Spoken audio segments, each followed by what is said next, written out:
Should have done that. Awesome. Okay, cool. Right, I'll see if it'll let me share my screen.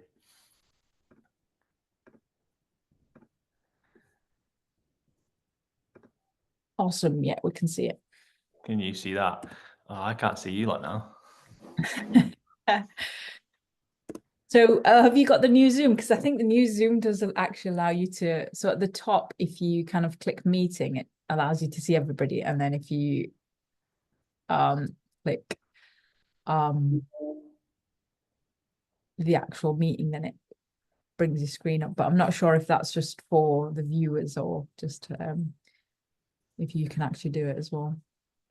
But it's pretty cool. They've changed it all around. So yeah, no, I'm more of a Google Meet user, but it's okay. I can go through it like this. Can you? I mean, to be fair, can you guys see my screen?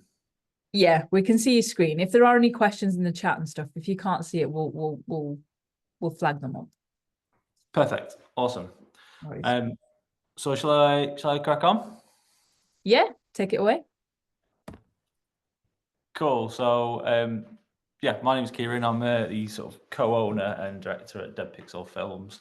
I've kind of had a bit of a weird way into the industry in terms of now I focus on creating purely video content, but I kind of started in music and then went into marketing and advertising and then sort of moved through to production. So basically everything I've got to go through is a bit of that journey and then some sort of learnings from it from me. Feel free to shut me up at any time if anyone's got any questions. And yeah, just a few facts. Like I say, Cohort Dead Pixel Films. We've got a team of 6 here in a 4,000 square foot studio in South Manchester where we do all our productions. My sort of on set role is I tend to direct TV commercials through to bits of branded content, which I'll show you some of shortly. Got a studio dog named Chester, so he's always in the office. You might hear him barking in the background at some point. People mistake me for Tyson Fury, funnily enough, so I thought I'd get that out there quick. Before that one pops up in the comments. And yeah, my initial degree was music. So I kind of went from music, moving into marketing, and I'll sort of go through that shortly. But what I'm going to do is just before I sort of go into the rest of the slides, I'm just going to play a quick show reel. So basically just the sort of work that I do and the work that our business does.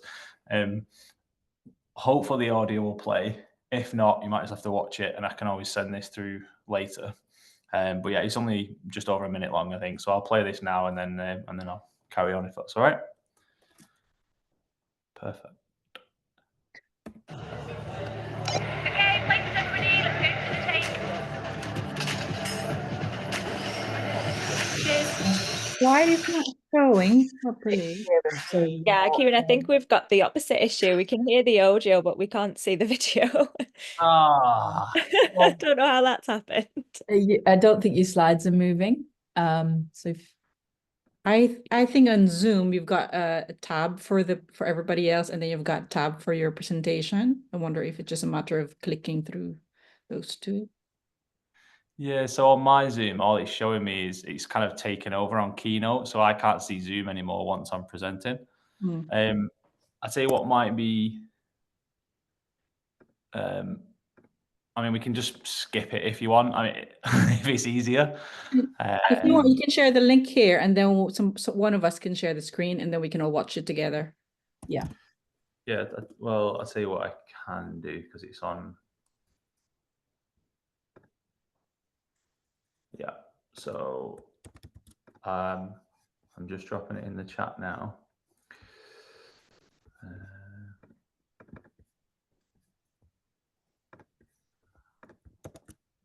There you go. So that's it on our website, basically. So it's the first video at the top of that. If anyone wants to watch that. Amazing. Naya, do you want to share your screen and show that reel? Yeah, we can do that. Perfect.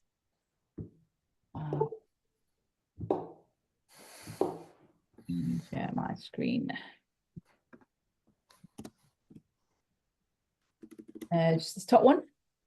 That's the one, yeah. Can you guys see it? Yeah, we got it. Can you hear it? Can't hear it. Okay, places everybody, let's go. I think we can hear it just about actually. Okay.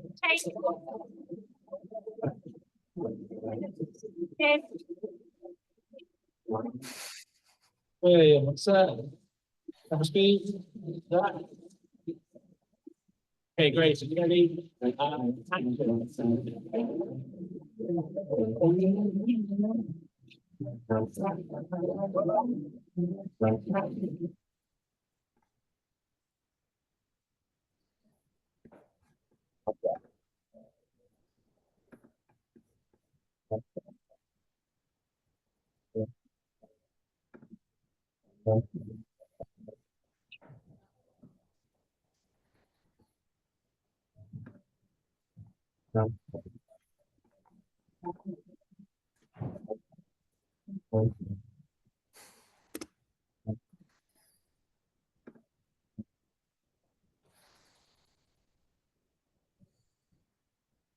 Nice.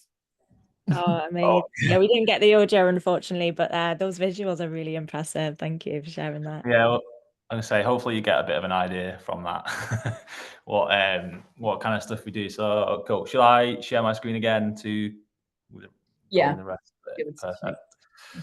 Perfect. Oh, it's a shame you couldn't hear it. You got the full effect, so it's fine. Yeah, I got the full facts. It was amazing.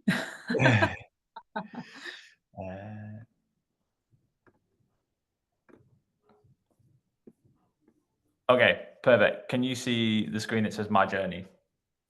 We can. I don't think it's playing as Yeah. on it. It's just still showing Keynote. So that again, sorry. Sorry, it's showing your slide, but it's not showing like full screen. Oh, cool.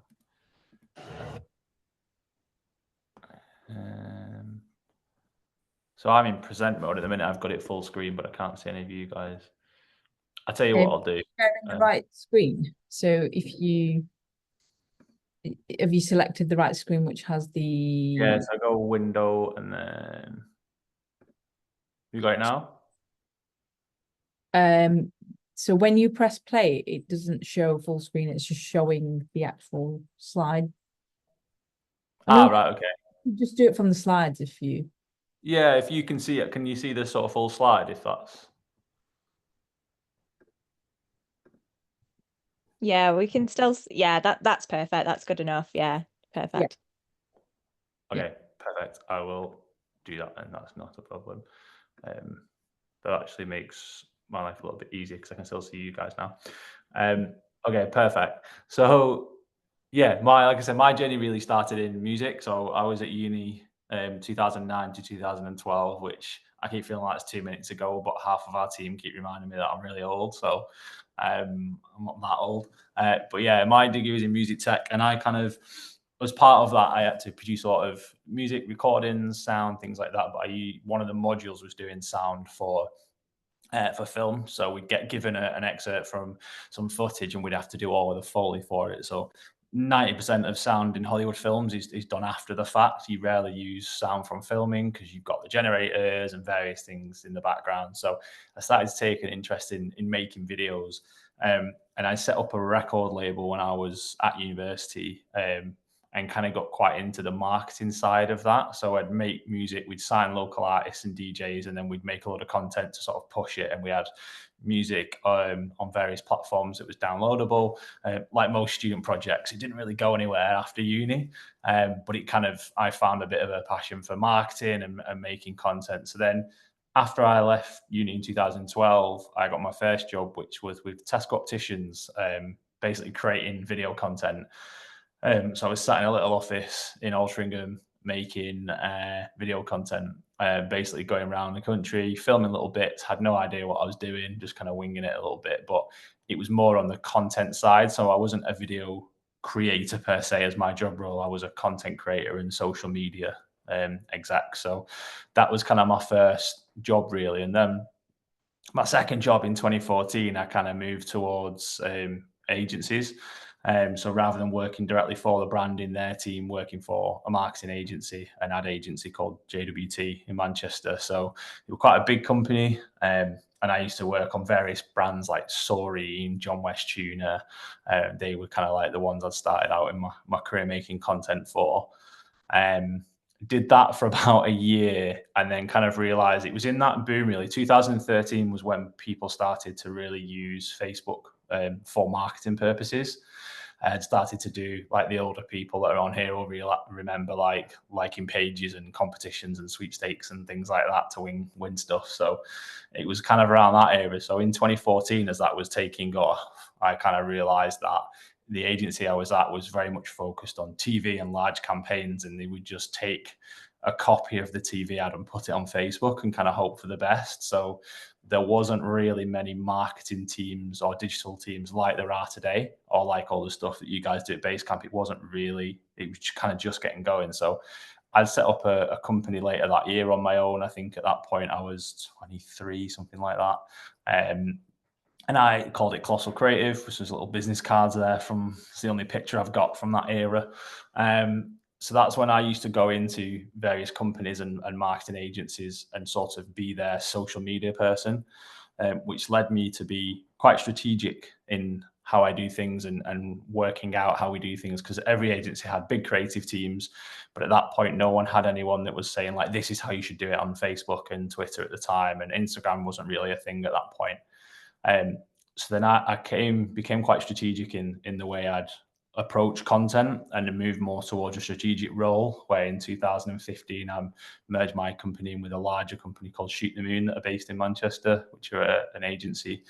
And then I was the social strategy director there, and then became the ops director. So my role was very much presenting to the likes of Aldi, Prince's, TUI Airlines, and telling them what they should be doing across their social channels. So it was kind of a very marketing and strategic journey, and kind of moving away from video. We created video content, but it was very much centered around like why we should be doing things and what results we should be getting, and the digital marketing angle. After 4 years of then doing that, in 2019, I realized that I really missed doing video content. And there was a little bit of a gap in the market, if you will, for creating certain bits of video content, but with a bit more knowledge. So when you get into higher production, so maybe a little bit above your day-to-day videography and more of like TV production, it was very much videography or high-end production. There wasn't kind of that middle ground. So I wanted to get back to making videos, but rather than being someone that studied film at uni and had a really good knowledge of cameras, I kind of came of it from a different angle, that I'd create video content with having, at this point, not far off, sort of 9 years worth of experience in marketing. So we were making videos based on having the knowledge of who the consumers were and what the purpose was, rather than just what looked cool. So then that's when I joined forces with my now business partner, Carl, in 2019. So he was a freelance cameraman. I was working in agencies. He used to be a freelancer for me in the agency I was at.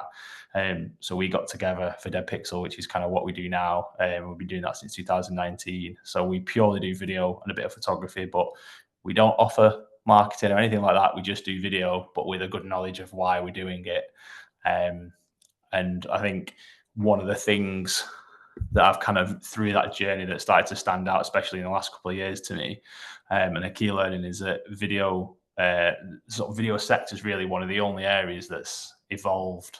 The expectations evolve quicker than its own industry. So if you look at other avenues like SEO, PPC, and various marketing streams, a lot of content and a lot of the way people do things is driven by the platform. So like SEO, as soon as Google creates an update and changes something, everyone kind of follows what the tech's saying. Whereas in video, it's kind of the expectation from the consumer in terms of what people want to see has developed way quicker than what the tech has and what the equipment has and what the industry has. And that's mainly because of these things. I'm just checking it's up to date on the slides. Is there an iPhone on your screen now? Perfect. Yeah, so that's because everyone's kind of got one of these in the pocket now. So when you can film some really nice content on your iPhone, you've kind of, as a brand or as a marketing team, it kind of raises the bar really. And people don't necessarily always look at it this way, but psychologically, people aren't going to go, wow, this brand's really cool, if they're seeing the stuff that they see on their own camera roll because they just took it of their own dinner last night. for example. And this isn't just big brands, I'm talking little restaurants and things like that. Whereas if someone can create some really nice content on their phone, they should be doing, because not everyone needs to be spending money on content if they can do it themselves. But then when you get to a certain level, it kind of really raises the bar on what people expect from us as marketers for brands, because a brand's not going to pay for something that their granddaughter, or as clients always say, my granddaughter could have done that on an iPhone, if it's like a big owner of a company. So that's kind of been the biggest shift on how we bridge that gap. And for me, it's because when I started in video, there was a big differentiation in videography and production, and people have different distinctions sort of these two.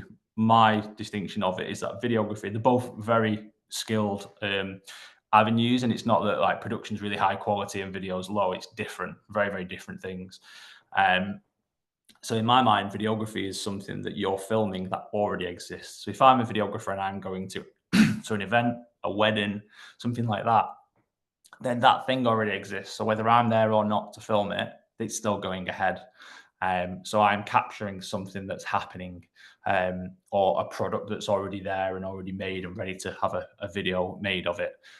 Production, on the other hand, is where you film something that doesn't exist. And that's the way I kind of look at it. So if we do a shoot where we want to film someone hanging from a ceiling on this set doing a backflip and catching a bottle, that thing doesn't exist. We've got to produce that. So we've got to design the set. We've got to cast the actors. We've got to do all these things to make the visual thing that we're filming happen, because it doesn't already exist. So that's my kind of differentiator. And years ago, it was very much videography at one end, production at the other. So you had people getting a camera with themselves, or a small team making some videos, or you had TV ads that we'd all see on TV and go, "Whoa, that's high level production. It's a different league."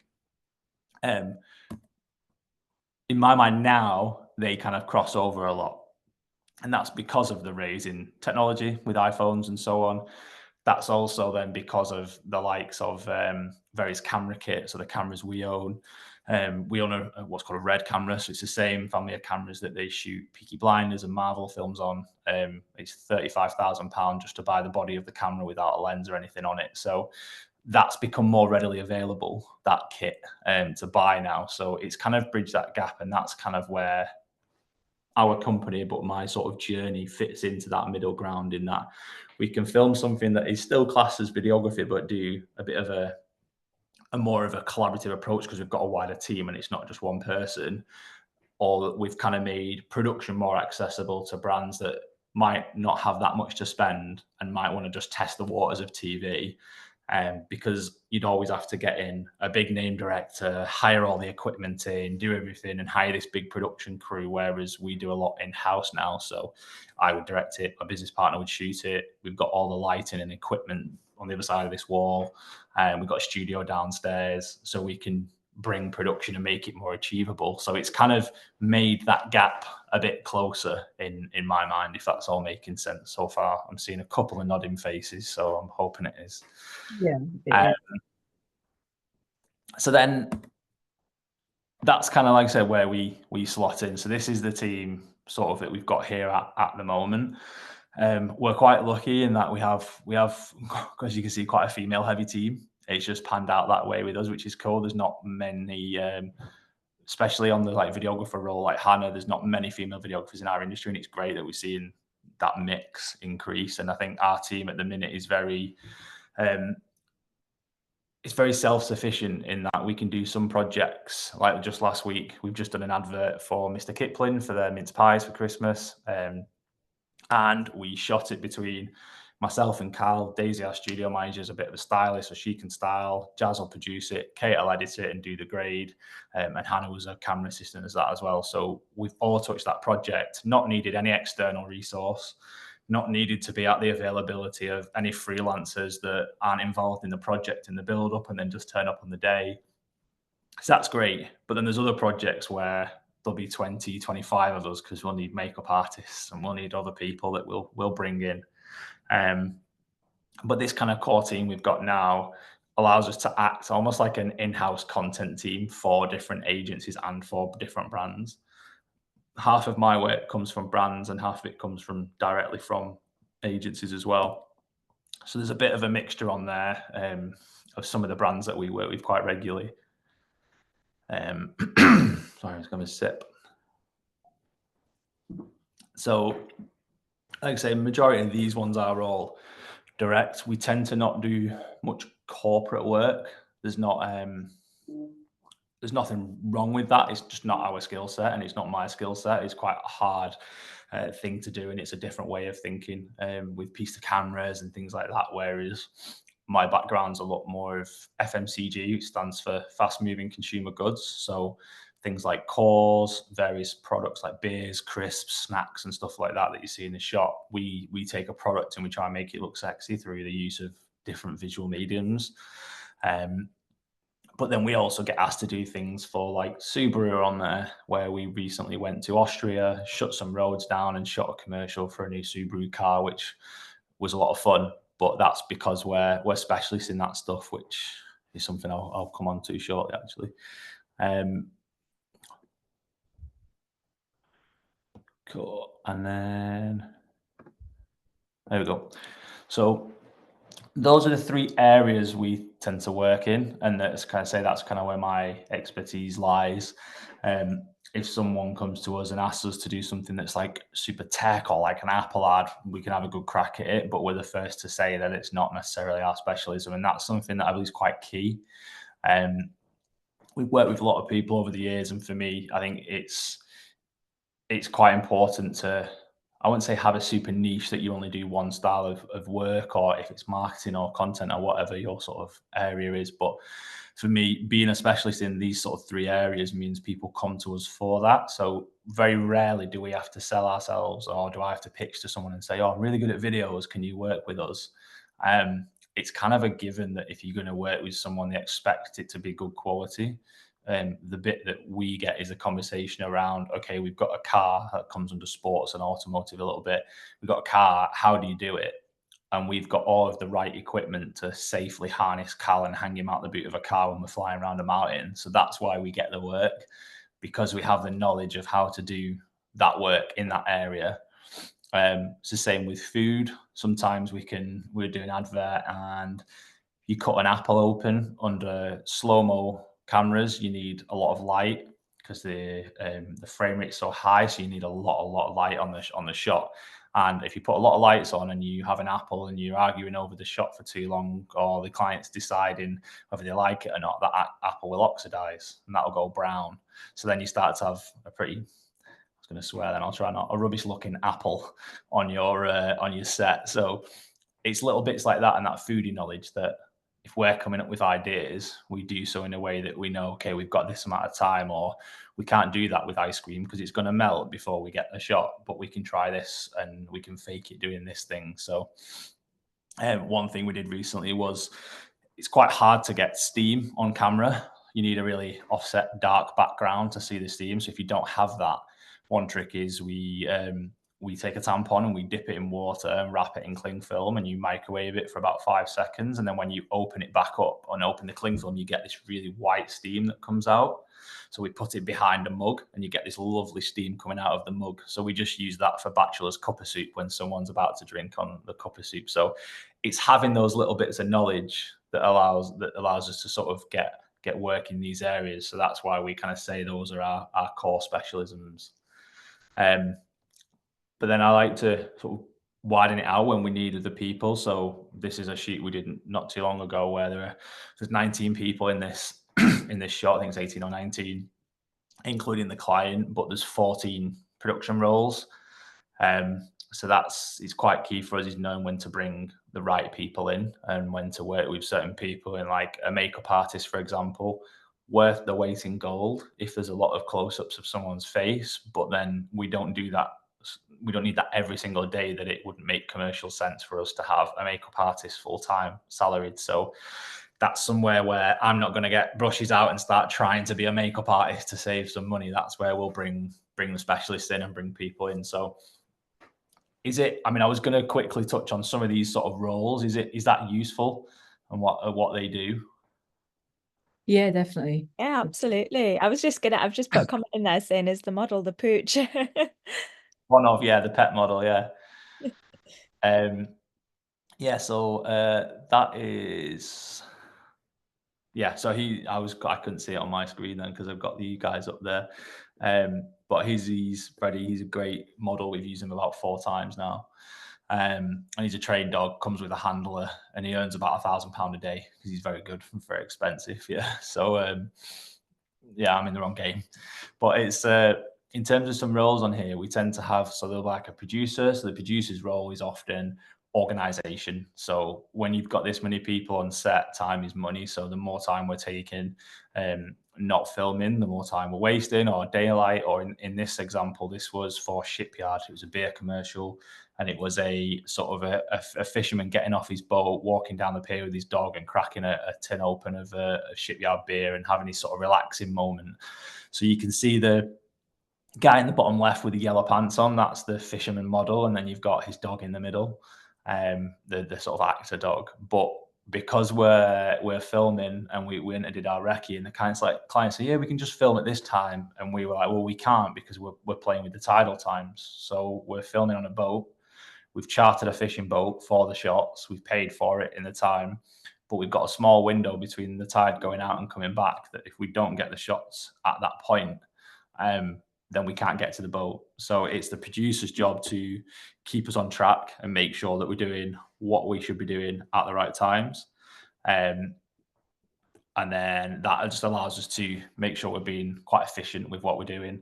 A director, so that's usually myself, which is apart from the person that shouts action like you hear in films and so on, there's a bit more to it. So my job's usually carrying the creative through. So if we've come up with an idea, a lot of these roles are quite logistical, whereas I'm kind of making sure that that shot we just shot when we get to the edit is going to work with this shot. Or actually the actor looked a bit unsure there, it's not quite convincing, so I'll ask them to do another take and can we try it this way. And if they walk off screen from left to right and then in the next shot they're walking in from the right, it doesn't make sense. So I've kind of got to keep the continuity in my head, and I'm kind of editing it in my head as we go, basically, and directing what the shots are, and this needs to do this. Or sometimes we have elements where we've got this lovely wide shot of the seaside, but the product's really small, and actually there's some shoots where I've just done one for Mind, the mental health charity, and we decided to redo a lot of things on the day because I'm like, actually, we need to see the emotion in this person's face, so we're going to change lenses and get closer so we really see their eyes. So all that kind of stuff is usually my decision. We've then got the director of photography, so that's the guy in the blue jacket, my business partner, with a camera, and looks like he's got a Ghostbusters pack on his back.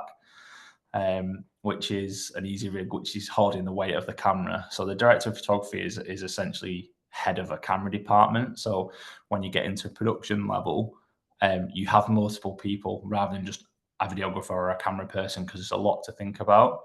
So someone's got to be changing the batteries and changing the lenses, but then he's thinking about the shots, but then also the safety of where we're putting the tripod. Is it going to fall down into the water? But then also what the shot is and where the camera needs to move between. So and then on top of that, lighting. So that's where you have a first AC, which is a assistant camera. So the first AC will be keeping an eye on all the batteries and lenses and things like that. The gaffer will be moving the lighting. So if Carl's saying, right, I want the sunlight hitting here, but there is no sun, the gaffer gets the lighting out and positions it and recreates that, and he'll work with Carl to say, this is the look, I want this here. And he's going to come around this corner and I want a nice sunlight hitting the back of his neck. And then we've got to work out, well, there is no sun, so let's put a bounce board here and a bounce board and bounce the light to where we need it, and we have to craft all of that. On this shoot, we had a BTS videographer, so someone capturing the behind the scenes, which then helps us sell what we did and show clients, which helps us then get more work. There was a photographer for this one because it was going on a billboard as well. So our camera's 5K resolution, which you can get some nice screen grabs out of, but it's not the resolution you need for a massive 48 sheet billboard. So that's where we bring in a specialist photographer to capture that, like that key shot. Who had an assistant, then you got makeup artist and wardrobe stylist, so they're doing the clothing. Obviously, there's not much on the dog for that one, so it's a pretty easy day. And then production assistant and runner is helping with a lot of things there. So, for example, we needed some some ice at some point for some of the shots because he was walking with the beers were in a cooler full of ice, but we're shooting in the middle of summer, so it was a great day, but it was the middle of summer, so we couldn't just carry ice around with us, so we had to wait till we get to the shot, and then the production runner would run to the Co-op, which was up the street, and like run back with some ice. So there's lots of roles there coming together to make this one shot that we've drawn on a storyboard 2 months before. But that's where the production element comes in. I mentioned earlier that's slightly different to videography. Is videography would have been turning up and filming the boat that was there. Production is turning up and creating a scene that didn't exist. And that tends to be, in a nutshell, like what I now do. I'm going to... So if there was time, I was going to go... I've kind of got a mix of... These are all videos, but they're not going to play. So I can always send these through for people to have a look at, but see if you've got any questions or anything now, because I think, I was going to talk you through how these projects have, the sort of stuff we do, and explain how we shoot a few things. In fact, I can probably do this one with pictures a little bit here, which doesn't really make sense without showing you the video. But this particular one is where we did something for My Vegan, which is a lot of like slow-mo food exploded, but we get quite creative. So you can see the strawberry in the top right with a drill up the bottom of it. Basically what we do there is film the strawberry spinning on the drill, and then in the edit in post-production we edit out the silver bit from the drill. So when you play it back in the edit, you just have this strawberry spinning around in the air in slow motion. Which really looks like overkill because you think, well, why can't you just spin a strawberry? But the thing is, the issue is getting it at the right field of depth and at the right point where it's not out of focus by hand is nigh impossible, unless you have robotics. So that's where sometimes you see robotic arms used in film because they can do things to a precise measurement. We've tried that in the past, and you do it and you're like, oh, it's a bit too far, and then you do it again and it's like, oh, it's too close. So it's easier to just fix it in place, spin it on a drill, and do it that way. You can see in the bottom there's some green juice in a blender, so that was slow-mo with like all this green juice binding together and sort of firing up through the air, and there was no other way to do it than just fire it up out of a blender and cover everything in sheets so that we didn't get covered. But yeah, I think the other ones aren't going to make too much sense, but I can send these all through for you to sort of have a look, and happy for my email to be shared with anyone if anyone's got any questions or anything like that.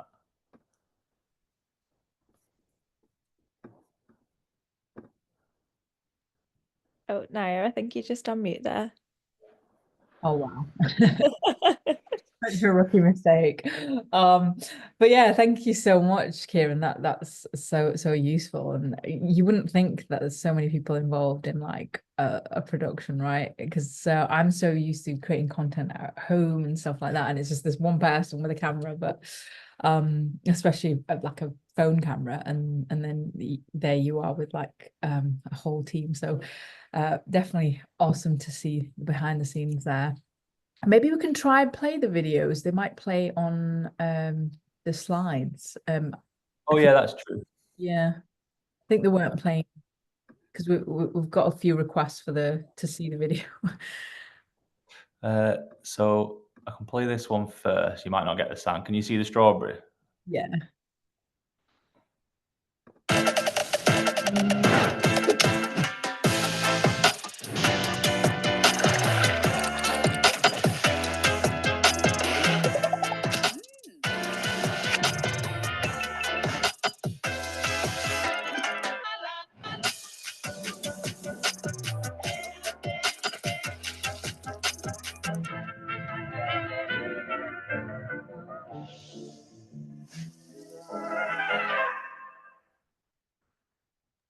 Oh my God. We could hear that. So yeah, we could possibly play all of them. That was awesome. I love the flying food. Yeah, so you can sort of see, because I'm not sure I can. Here we go. So can you see me scrolling through? Yeah, we can see that. Yeah. So if you can see this shot where all this sort of, you can see the chocolate little buttons like come up to sort of focus around. So it's things like that where we need more people and we get creative. So this was quite a low budget project. So what we actually did for that was we put a camera overhead, and it's just an orange piece of paper on a baking tray. And we just have all the chocolate chips out, and I just punch it from underneath and they all fly up towards the camera. And that's a really simple way of faking it. Normally you'd have like pneumatics that fire it to the exact distance. We just had to do about 20 goes until we got them to where we needed to be. You can see the strawberry, I think, right at the beginning that I mentioned. There you go. So that's the spinning strawberry that's not got the drill at the bottom of it anymore. So there's actually a behind the scenes for that. So I'll play this and you can just see a little bit of like what went into making it.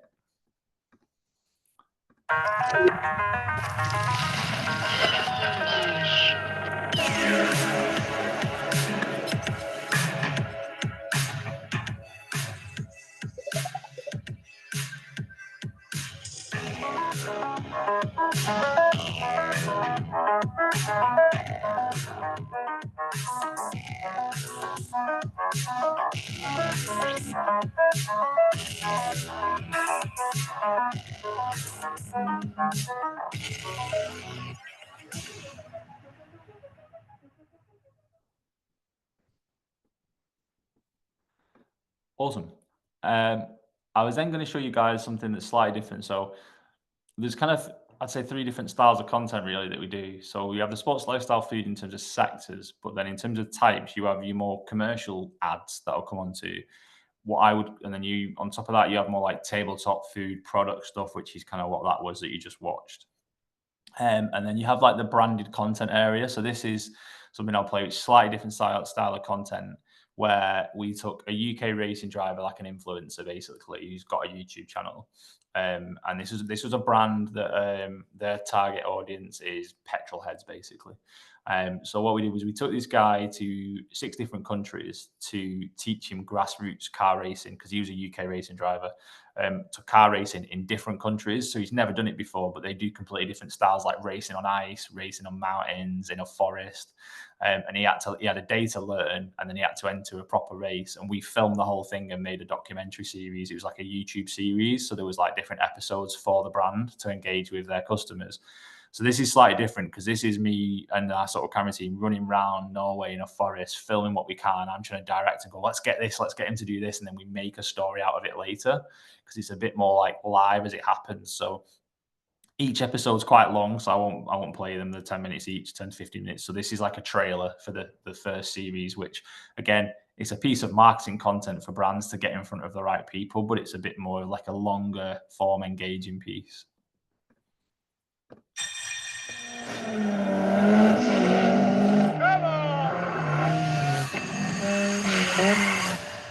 Hi, I'm Archie Hamilton, and you join me in Sicily, Ireland, Scandinavia.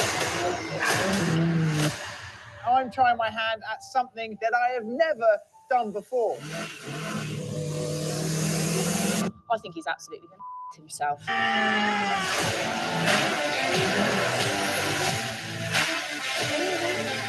Oh, not male. It's fast, it's physical, and I'm going to be learning from the very best. Welcome to Mandela. No, Archie. Sorry. If I was you, I would be a little bit nervous. This is Off Grid.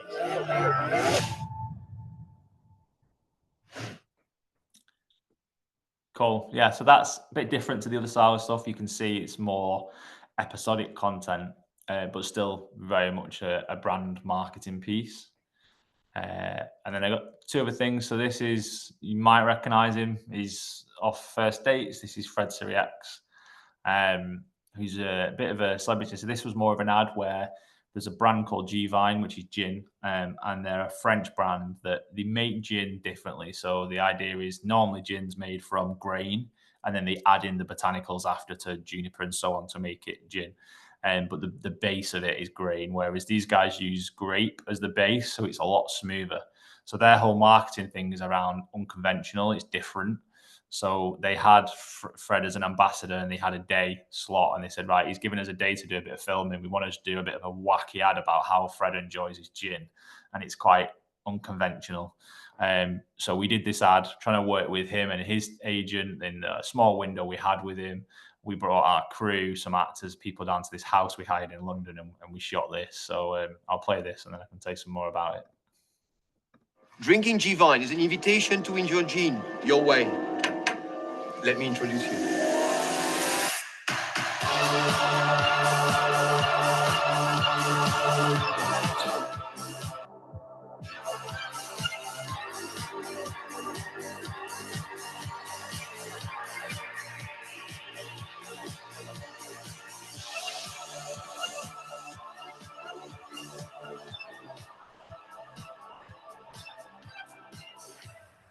What's yours?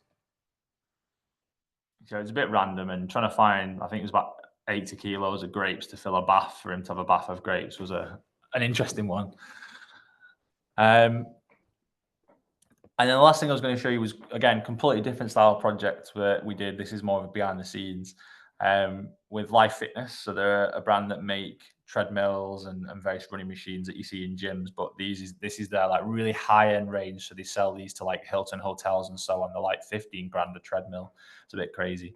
But we did this advert to sort of show this new suite of machines that they created. It was a very symbiotic, like futuristic world.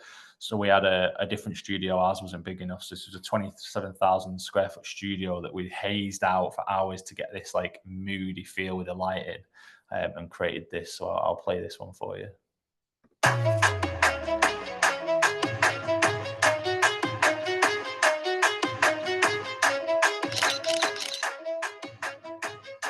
Slightly behind, but we have really called it back.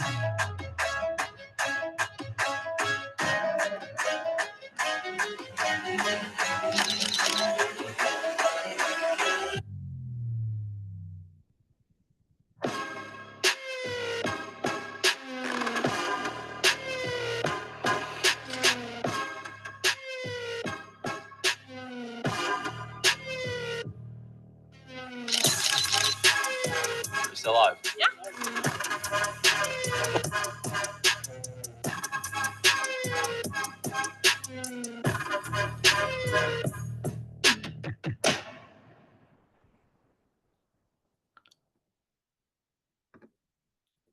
Cool. That's all of them. Hopefully that gives you an idea of a little bit of a mix of the sort of work. There's plenty of different stuff. I can see there's some comments now coming through in the Yeah, no, honestly, that is amazing. I'm so glad that we got to see those videos because they're absolutely amazing. We do have some questions, so I'm just gonna move through the chat. Guys, if you've got some questions, just keep adding them down below. I'm just gonna scroll up and see. I don't want to miss anyone. So Rebecca's got a question. Where have you been most successful in finding your clients? LinkedIn. How do you without a doubt. There's a little button at the top of LinkedIn that you just press and it just spits clients out. But no, we are very active. My business partner's better at it than I am. But we're just very, very active on LinkedIn in terms of showcasing our work, and people come to us. So we spent a good few years, trying and getting in touch with people and cold calling and trying to do lead gen and stuff. And now we don't do anything. Every single one of our projects tends to come to us because we're busy filming and we don't have like a new business person. We don't really need one. We put the work out that we do and that we enjoy, and people tend to crop up and go, I've just had a conversation in a meeting and I need someone that knows how to do this stuff. And that's where the specialism comes in. And it comes to us that way. So we've just recently done one for Horlicks, the malt loaf drink, that just literally just came off the back of a LinkedIn post. Someone DM'd and said, oh, I've got a brief, can I have a chat with you about it?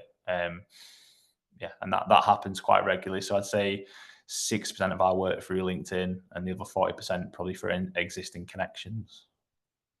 Awesome, thank you. Just off the back of that, so what recommendations or any hints or tips do you have on like What do you post on LinkedIn? Is it posts that you do, branded posts? Is it just sharing your knowledge? Like how would you recommend somebody that's new to LinkedIn, how they should go about doing that? Yeah, I suppose it depends slightly on what your area is.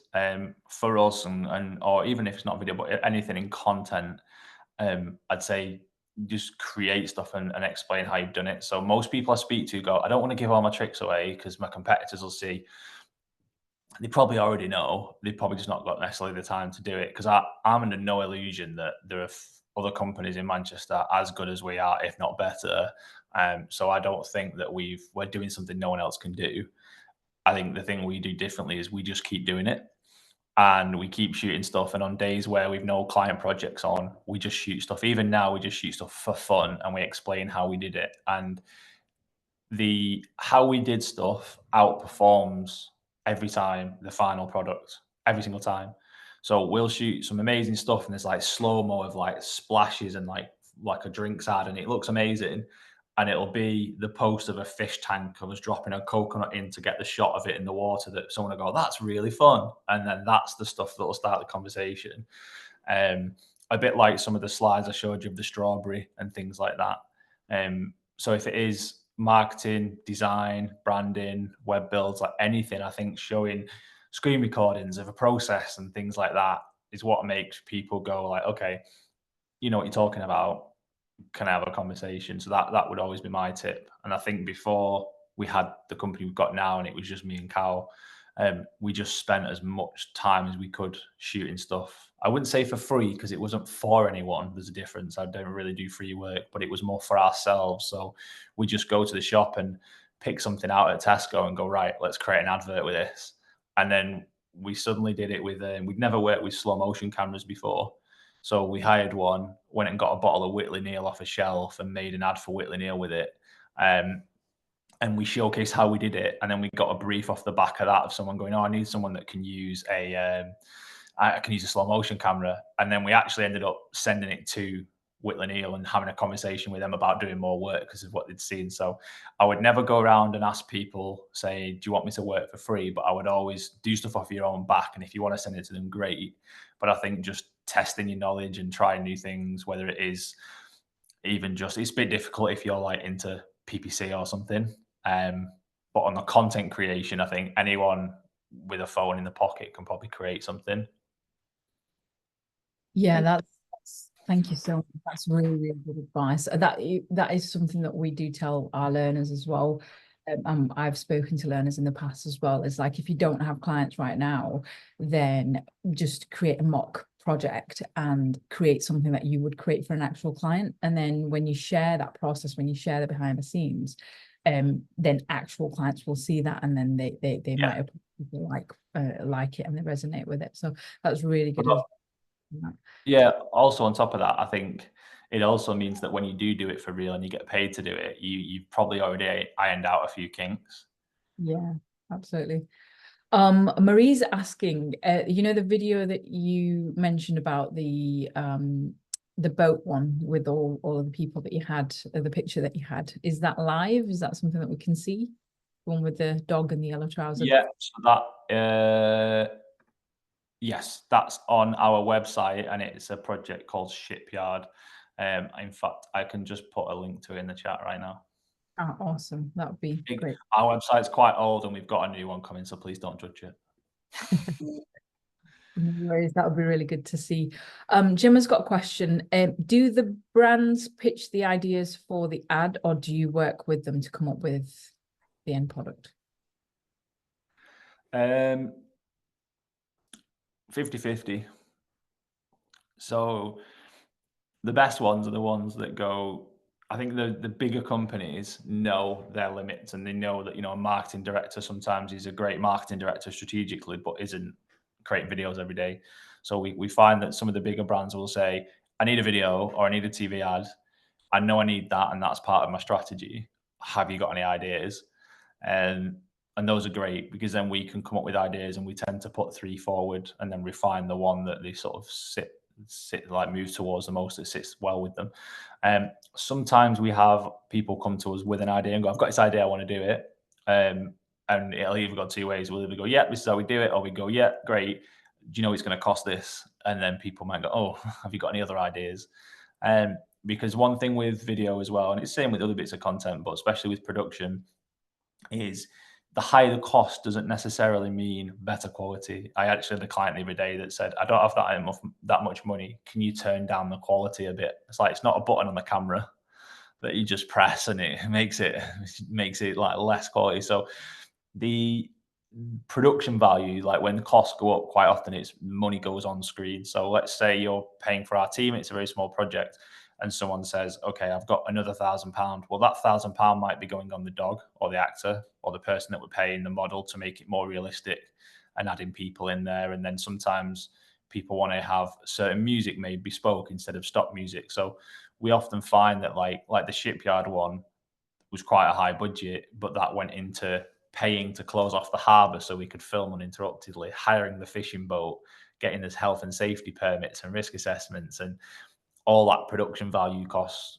money. So going back to the question, I think sometimes people have an idea and then they come to us, but I think we tend to do better projects when people give us a bit more free rein because we know what can be done within their budget. Thank you for that. Meg's got a question. So the racing driver project, was that a paid job or a love project? Just wondering if some things are good to do for brand awareness, even if the money isn't great. Well, this first bit of the question, it was 100% a paid project. Yeah, that was, I mean, all in all, each episode, they were probably putting about £100,000 into it. But that wasn't all spent with us. That was because we have to, like, for example, hire the cars over there to film. Oh, sorry. And then there was various permits, the flights to get everyone there. If sometimes there's 15 crew, we've got to put everyone in a hotel. You've got to get everyone around. You've got to feed everyone. So on some of those, it'd be a 3-day shoot and we'd be spending £6,000 just on food and drink and things like that. So realistically, that project couldn't be a free one. I think if I was doing a small project, which was more like a videography project, and it was just saying me and a camera, and someone was saying, do you want to come and film this? If I thought it provided value and benefit, 100%, I don't think there's anything wrong with working for less of a rate. What I tend to do is I don't like the idea of saying to someone, okay, I gave you this cost, but I'll happily do it less. I'll say, what do you want to remove? So if someone says, right, I've got, as an example, they say I've got 10 grand and we quote to do something, and then they say, oh, I've got 5 grand, but it'll be a really good idea for you, like really good for your portfolio. Can you do it? And I'll say, yeah, we can do it for 5 grand, but you've half the cost. So do you want to half the output? What do you want to remove from the project? Because I'm not then cheapening what I do. They're just getting less because they want to pay less. Like, you can't go into Tesco and say, I want this pizza for half. It doesn't work like that. You can probably buy half a pizza. But so that's the way, sorry, it's a really crap analogy, but that's the way we tend to work. That if you feel something adds value, we've done stuff in the past where we know the rate's not that high, and we say, okay, I tell you what, we'll do the main video, but all those extra social edits you wanted, you can do them yourself. That'll save you some cost. And we're happy to lower our rates because it's a marketing piece for us. Thank you for that. Got another one. So Marie's asking, where do you source the music? So royalty music. Different places. A lot of the last few, so like the live fitness one you just heard, and a lot of the ones we've been doing those last couple of weeks is a platform called Artlist. So Artlist is very good, would highly recommend. I can see a lot of people like Googling straight away. So you can get various stock libraries just from years in the game now. My experience is that a lot of them, you can tell they're stock music, and they're a bit naff, whereas Artlist has real music, and a lot of the tracks that are on there you can find on Spotify as well. So they're real artists that are paid accordingly for the royalties. So it's quite a good platform, and we find that the cost is quite good value. So we pay a subscription, and then we can just browse and use whatever tracks we want. But they've also got sound design on there. They've also got there's a voiceover system on AI now where you can type your script in and do a reading from the voiceover, and then we can use that as a practice before we do the voiceover recording. So it's quite a good platform. Thank you for that. Yeah, just another source, guys. Epidemic sounds is something that I used to use for my YouTube videos, so it doesn't Yeah. get. So we used Epidemic Sound before Artlist.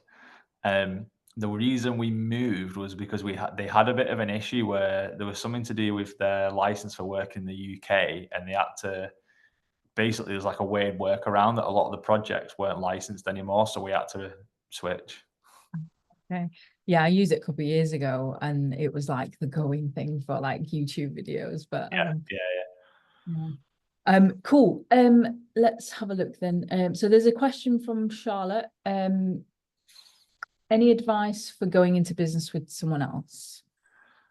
That's a tough one. I suppose it depends.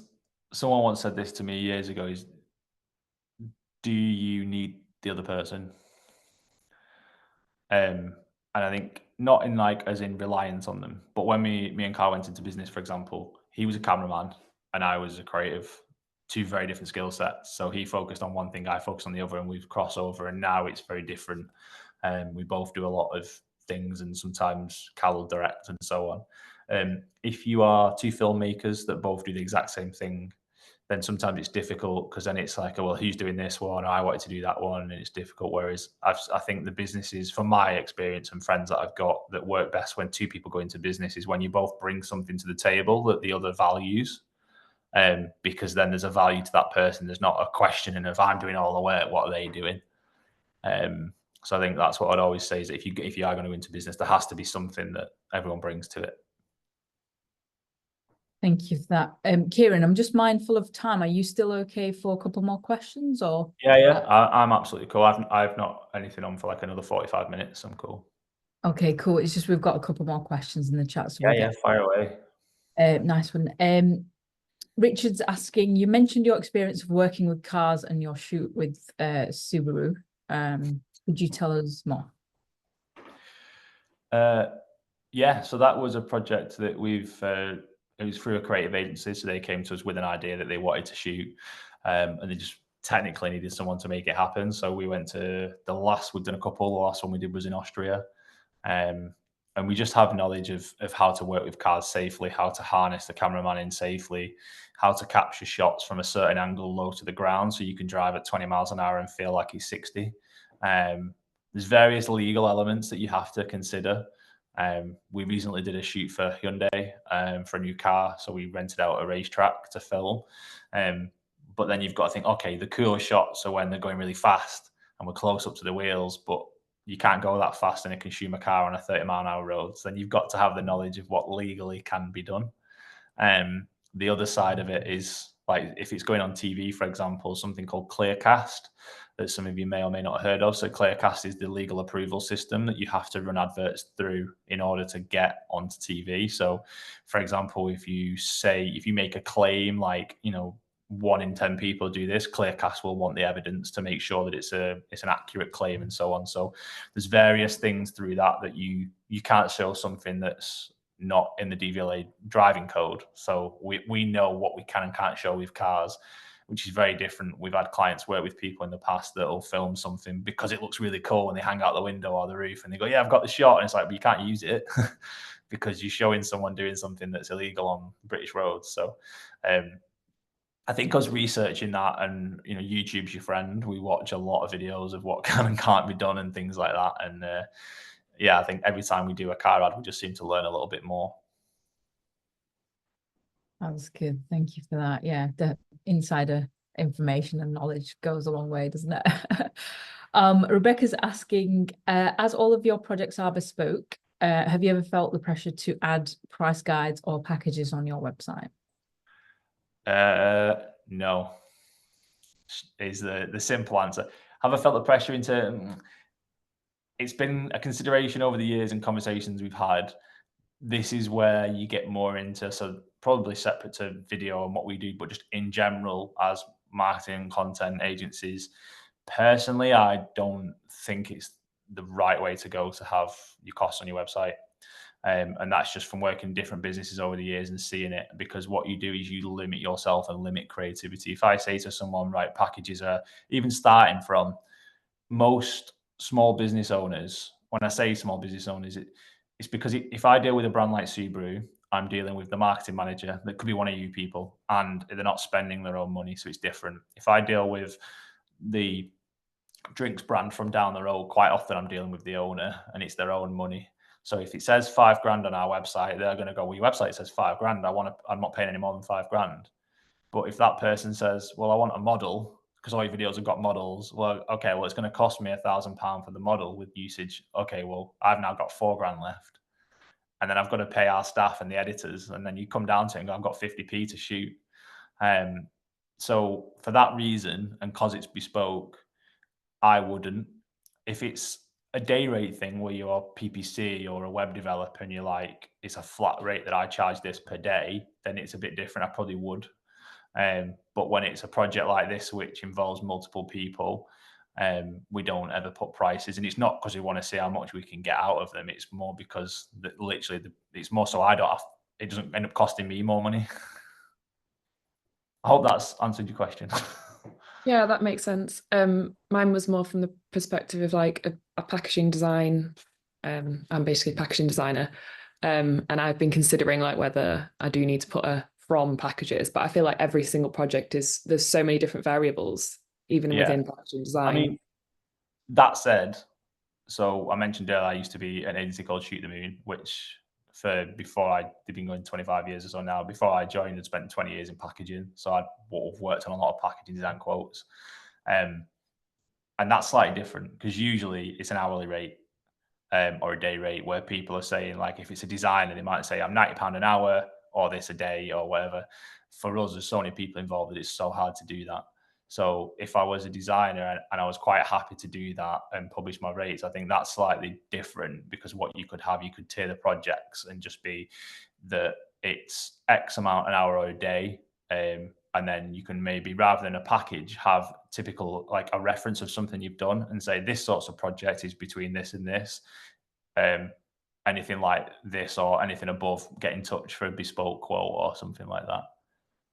And just kind of leave it varied. But in that instance, sometimes it's helpful to have something to go, okay, she's not £500 an hour, I'll get in touch.